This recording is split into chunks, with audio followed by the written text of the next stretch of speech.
আজকে আমরা data set প্রিপ্রসেসিংয়ের কিছু বিষয়গুলো দেখব। ফার্স্ট অফ অল আমরা পান্ডাস এবং পান্ডাসকে স্পিডি ইম্পোর্ট করছি এবং এসকিউএল আন্ডার ডাটা সেট থেকে আইরিস ডাটা সেটটাকেও ইম্পোর্ট করা হয়েছে।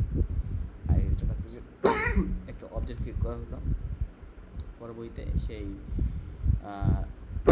ডাটা সেট থেকে কী করা হয়েছে, ডাটা সেট থেকে একটা ডাটা ফ্রেম ক্রিয়েট করা হয়েছে। সেই ডাটা ফ্রেমের কলামগুলোর জন্য ফিচার নেম নেওয়া হয়েছে আইরিস ডট ফিচার নেমস। পরবর্তী সেই ডাটা ফ্রেমটা টেবিল ডট হেডের মাধ্যমে আমরা প্রথম 5টা রো ভ্যালুগুলো দেখতে পাচ্ছি। এখন এতে টার্গেট যেটা আছে, অর্থাৎ কি কোন কোন ক্লাস এতে আছে সেটা নিউমেরিক্যাল ভ্যালু আকারে ডাটা ফ্রেমে করেছে, আরেকটা কলাম আকারে নেওয়া হয়েছে। পরবর্তীতে টেবিল ডট শেপের মাধ্যমে এক্ষেত্রে এই ডাটা ফ্রেমে কতগুলো এবং কতগুলো কলাম আছে সেই বিষয়টা অবজার্ভ করা হয়েছে। এখন table dot lock table target equal 0 এর মাধ্যমে কী হবে, এর মাধ্যমে টার্গেটের ক্ষেত্রে 0 যে ভ্যালু যেটা, অর্থাৎ 0 নামক 0 এই ক্লাস সেটের সাথে যেসব এলিমেন্ট আছে সেগুলো নিয়ে আলাদা একটা ডাটা সেট গঠন করা হবে, আলাদা একটা ডাটা ফ্রেম গঠন করা হবে। সেটা ডাটা ফ্রেমটা হবে সেটোসানা। Okay, same for virginica and versicolor. Okay, same for virginica and versicolor. Okay, same জিনিস। দেন ম্যাটপ্লটলিব ডট পাইপ্লটকে ইম্পোর্ট করা হয়েছে পিএলটি নামে, সিবনকে এস নামে এবং নামটাকে এনপি নামে ইম্পোর্ট করা হয়েছে। এখন এই জিনিসটা দেখানো হয়েছে ইউনিভেরিয়েট অ্যানালাইসিসটা দেখানোর জন্য। এক্ষেত্রে আমাদের এক্স অ্যাক্সিসে কী নেওয়া হয়েছে, সেপার লেন্থ সেন্টিমিটার, এবং ওয়াই অ্যাক্সিসে কী করা হয়েছে, আমাদের এই সেটোসায়ের সেপার লেন্থ ঠিক যত অ্যামাউন্টের আছে, যত অ্যামাউন্ট অফ এলিমেন্ট আছে ঠিক তত অ্যামাউন্টের জিরোস নেওয়া হয়েছে। যদি জিরোস নেই, সেম ফর ভার্সিকলার এবং ভার্জিনিকার জন্য নেওয়া হয়েছে। তাহলে এই ক্ষেত্রে আমরা একটা নির্দিষ্ট রেঞ্জ থেকে, যেমন এক্ষেত্রে 4 থেকে আমরা এক্ষেত্রে ধরলাম একটা ভ্যালু আছে, যদি ধরো ওয়েলভাবে এটা পৃথক থাকতো তাহলে একটা রেঞ্জ থেকে আরেকটা রেঞ্জ পর্যন্ত, তাহলে আমি এ থেকে বি রেঞ্জের মধ্যে যদি পড়ে তাহলে আমি বলে দিতে পারতাম হ্যাঁ এইটা সেটোসা ক্লাসের অথবা ভার্সিকলার ক্লাসের অথবা ভার্জিনিকা ক্লাসের। এক্ষেত্রে যেহেতু একটা মাত্র ফিচারের উপর ভিত্তি করে ক্লাসগুলোকে আলাদা করা হয়, এটাকে আমরা বলতে পারি যে ইউনিভেরিয়েট অ্যানালাইসিস। আর এক্ষেত্রে একের অধিক 2টা ফিচার নেওয়া হয়েছে, সেপার লেন্থ সেন্টিমিটার এবং পেটাল লেন্থ সেন্টিমিটার, এবং সি এর দ্বারা মিন করা হচ্ছে কালার কী থাকবে, অর্থাৎ যে কয়টা ক্লাস থাকবে টার্গেটের মধ্যে সে কয়েকটা ক্লাস বিভিন্ন বিভিন্ন কালার দ্বারা পৃথক করা হবে। এক্ষেত্রে যেমন 3টা কালার আছে, সুতরাং 3টা ক্লাস এক্ষেত্রে বিদ্যমান, এবং সেক্ষেত্রে এইসব এরিয়া দ্বারা বোঝা, এইসব ক্লাস কালার দ্বারা বলছে যে এই ক্ষেত্রে এই ক্লাসের, যেমন সম্ভবত সেটোসা ভার্সিকলার ভার্জিনিকা যেই ক্লাসই বলি না কেন, এইখানে এই ক্লাসের ডোমিনেন্টটা বেশি। এটা মূলত 2টা ফিচার আছে, সুতরাং একে আমরা বলতে পারি যে বাইভেরিয়েট অ্যানালাইসিস। আর পরবর্তীতে পেয়ার প্লট ইউজ করা হয়েছে, এটা মূলত ইউজ করা হয় মাল্টিভেরিয়েট অ্যানালাইসিসের ক্ষেত্রে। এক্ষেত্রে ডায়াগোনাল বরাবর মেইনলি সিঙ্গেল এলিমেন্টে থাকে, যেমন সেপার লেন্থের সাথে সেপার লেন্থ, তার জন্য এখানে আমরা এই দেখতেছি কী বলে বেল কার্ভগুলো দেখতেছি। এখন এক্ষেত্রে আমরা পরপর 2টা ফিচার নিয়ে আমরা কী করতেছি, অল পসিবল কম্বিনেশনসটা শো করতেছি বা অবজার্ভ করতে পারতেছি।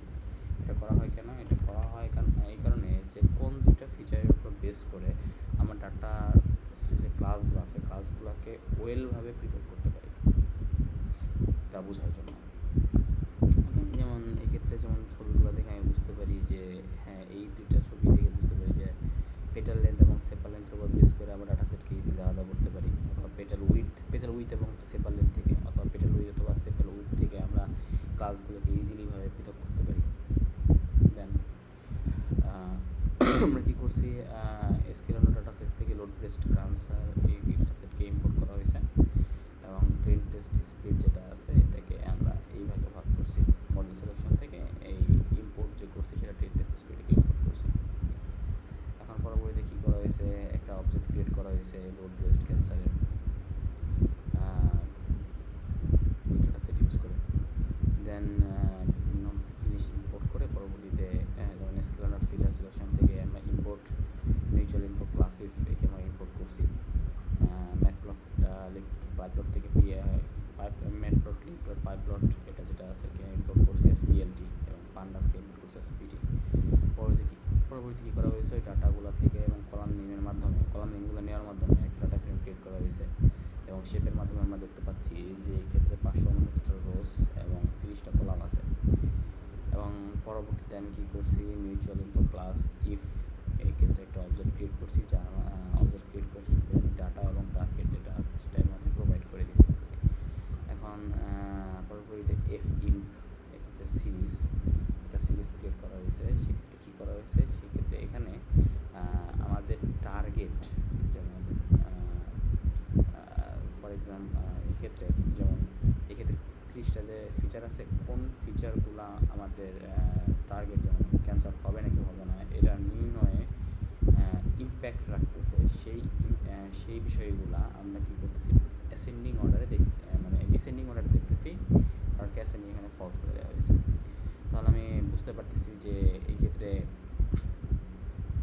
ওর্স্ট প্যারামিটার এই ফিচারটা এক্ষেত্রে সবথেকে বেশি ইম্পর্টেন্ট মানে ভূমিকা রাখতেছে।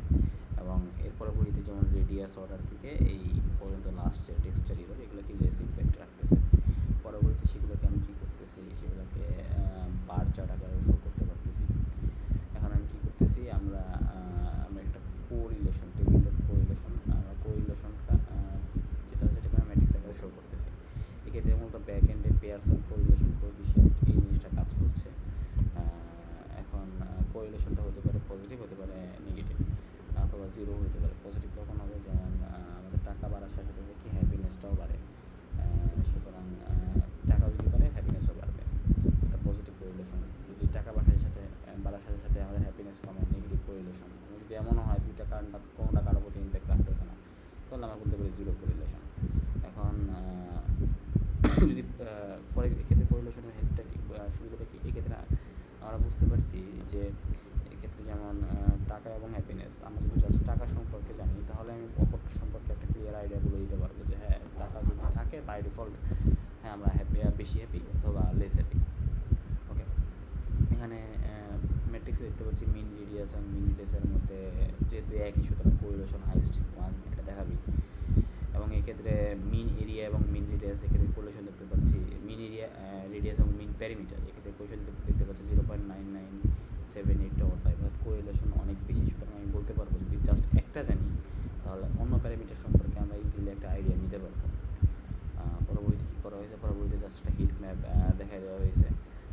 তাহলে যেসব ফিচারগুলো হাইলি কোরিলেটেড সেগুলো কি, যেমন আমরা লাইট কালারের মাধ্যমে দেখতে পাচ্ছি 1-এর কাছাকাছি, মানে কি 1 থাকলে যদি হাইলি কোরিলেটেড মানে একই ফিচার, আর যদি আলাদা এক ফিচার দুটো ফিচার যদি আলাদা হয় তাহলে কি, যেহেতু এই কালার দ্বারা যদি হাইলি কোরিলেটেড তাহলে এই কালারের কাছাকাছি কিছু একটা হবে, কালারটা শো করবে।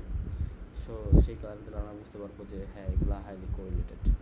এখন একটা সেট ক্রিয়েট করা হয়েছে, সেট ক্রিয়েট করার মাধ্যমে যেসব ফিচারগুলো হাইলি কোরিলেটেড সেই বিষয়গুলো কী করা হয়েছে এই সেটে ইনক্লুড করে দেওয়া হয়েছে। আর সেট যেহেতু ডুপ্লিকেট সাপোর্ট করে না, সুতরাং আমরা ইউনিক ভ্যালুগুলো সেই পাবো। প্রতি সেলগুলোকে অ্যাক্সেস করার জন্য দুইটা আই এবং দুইটা লুপ ইউজ করা হয়েছে, এবং ডায়াগোনাল এলিমেন্টস যেগুলো আছে এগুলোকে যেন কনসিডার না করা হয় তার জন্য আই নট ইকুয়াল যে দেওয়া হয়েছে। এবং যেসব কোরিলেশনের ভ্যালু অবশ্যই 0.9-এর উপরে, শুধুমাত্র সেই ফিচারগুলাই আমরা কী করতেছি ফাইনাল টু এই সেটে ইনক্লুড করতেছি। ওকে, তাহলে আমি বুঝতে পারতেছি যে এরিয়া এরর মিন এরিয়া এগুলো কী করতেছে অনেক হাই ইম্প্যাক্ট রাখতেছে। আর এক্ষেত্রে আমরা স্কেল আন্ডার ফিচার সিলেকশন থেকে ভ্যারিয়েন্স থ্রেশহোল্ড একে আমরা কী করতেছি ইম্পোর্ট করতেছি।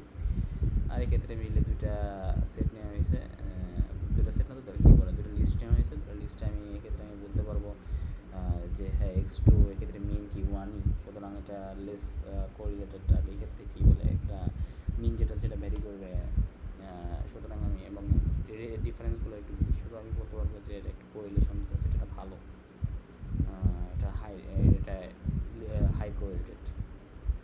এখন ভ্যারিয়েন্স থ্রেশহোল্ড এক্ষেত্রে কী করা হয়েছে, ভ্যারিয়েন্স থ্রেশহোল্ডের একটা অবজেক্ট ক্রিয়েট করা হয়েছে। এক্ষেত্রে আমরা পরবর্তীতে ডাটাগুলো কী করা হয়েছে, ডাটাগুলোকে ট্রান্সফর্ম করা হয়েছে। থ্রেশহোল্ড করা ধরা হয়েছে 0.5 সেট করা হয়েছে, অর্থাৎ আমরা যে ফিচারগুলো আছে সেসব ইচ অ্যান্ড এভরি আমরা যে রেজাল্টগুলো পাবো সেক্ষেত্রে আমরা ইচ অ্যান্ড এভরি ফিচার্সের ভ্যারিয়েন্সযুক্ত রেজাল্ট পাবো। এবং যে সমস্ত ভ্যারিয়েন্স 0.5-এর উপরে থাকবে সেসব ক্ষেত্রে সেল ডট গেট সাপোর্ট দিয়ে আমি ট্রু রেজাল্ট দেখতে পাবো, অন্যগুলোর জন্য আমরা ফলস রেজাল্ট দেখতে পাবো। আর get feature names dot out, get feature names আউটের ক্ষেত্রে আমরা যেসব ক্ষেত্রে ট্রু দেখলাম না সেগুলো কি জাস্ট আমি ফিচার দেওয়া আছে, ফিচারগুলোর কলামের যে নাম সেগুলো, কলামের যে কী বলে কলামের যে এলিমেন্ট মানে কোন নম্বর কলাম সে বিষয়টা আমরা দেখতে পাচ্ছি, যেমন x0 x1 x2 এই ফিচার